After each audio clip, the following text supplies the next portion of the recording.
I now request the Secretary General of the United Nations, Mr. Antonio Guterres, to give his remarks. Your Excellency Prime Minister Shehbaz Sharif, Excellencies, dear friends, thank you all for gathering in solidarity with the people of Pakistan. For decades, I've been privileged to witness the boundless generosity and resilience of the Pakistani people amidst grave threats and upheaval. From earthquakes and floods, to years of relentless terrorist attacks, to geopolitical nightmares like the wars in Afghanistan that have sent millions fleeing across the Pakistani border in search of safety over the decades, a trend that continues today. But even through the darkest moments, the giving spirit of the Pakistani people has shone brightly. I've seen neighbors helping neighbors with food, water, and shelter. And I've seen Pakistani communities welcome Afghan refugees with open arms despite their scarce resources. So my heart broke when I saw firsthand the utter devastation of last summer's floods. No country deserves to endure what happened to Pakistan. But it was especially bitter to watch that country's generous spirit being repaid with a climate disaster of monumental scale. As the video we just watched showed, the epic floods were nothing short of a monsoon on steroids, as I mentioned in my visit, submerging 1/3 of the country, 3 times the area of my own country, Portugal.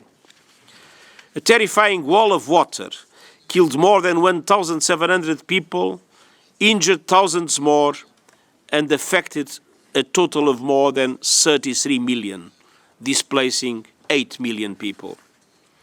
It swept over roads, ruined millions of acres of agricultural land, and damaged or destroyed 2 million homes.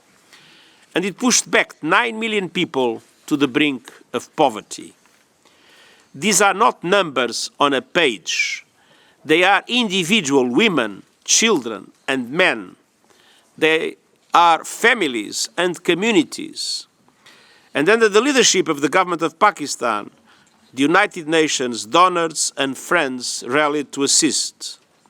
Tents, food, water, medicine, and cash transfers were distributed. And the humanitarian response plan of $816 million was launched.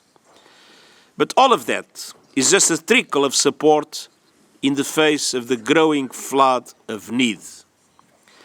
At the same time, the people of Pakistan met this epic tragedy with heroic humanity.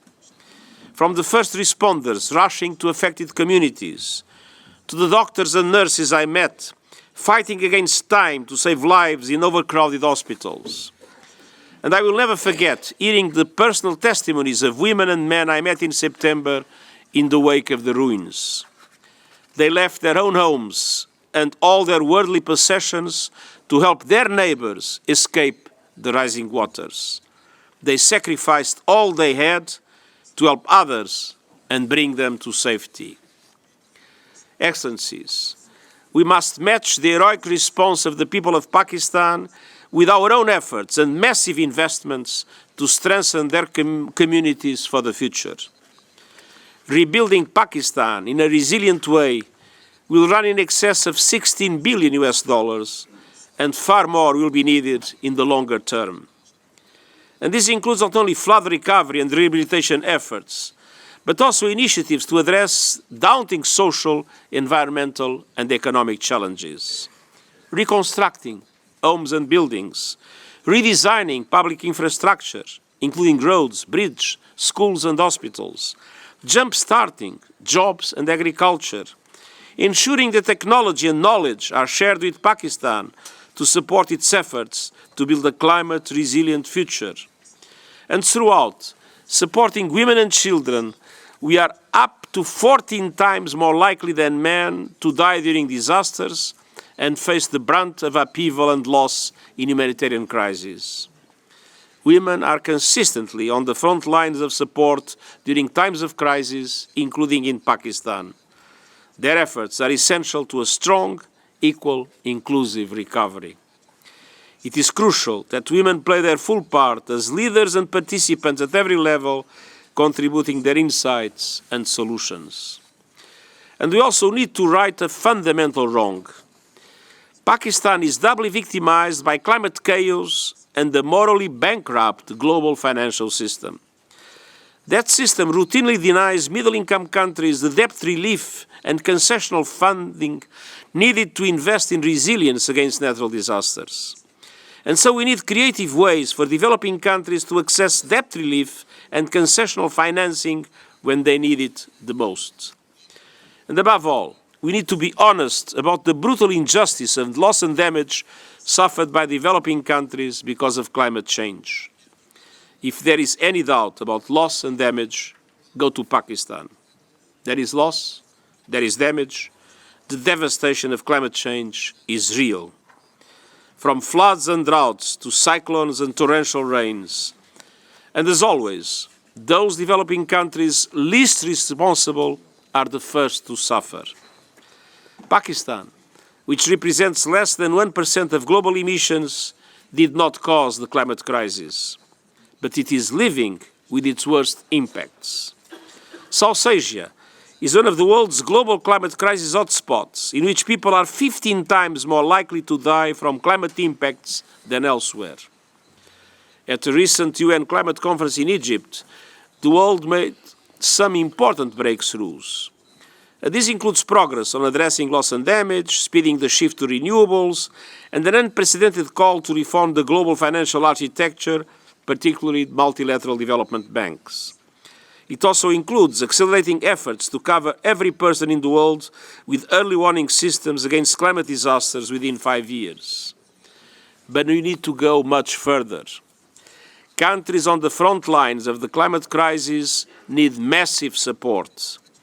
Developed countries must deliver on their commitment to double adaptation finance and meet the $100 billion goal urgently without delay. And we need to reverse the outrageous trend of emissions going up when they must go down to prevent further climate catastrophe. Excellencies, ladies and gentlemen, today's conference is the first step on a much longer journey towards recovery and reconstruction in Pakistan. The United Nations will be there for the long hand. The world must be too. And at every step, we will be inspired by the endurance and generosity of the people of Pakistan in this critical and colossal mission. Thank you.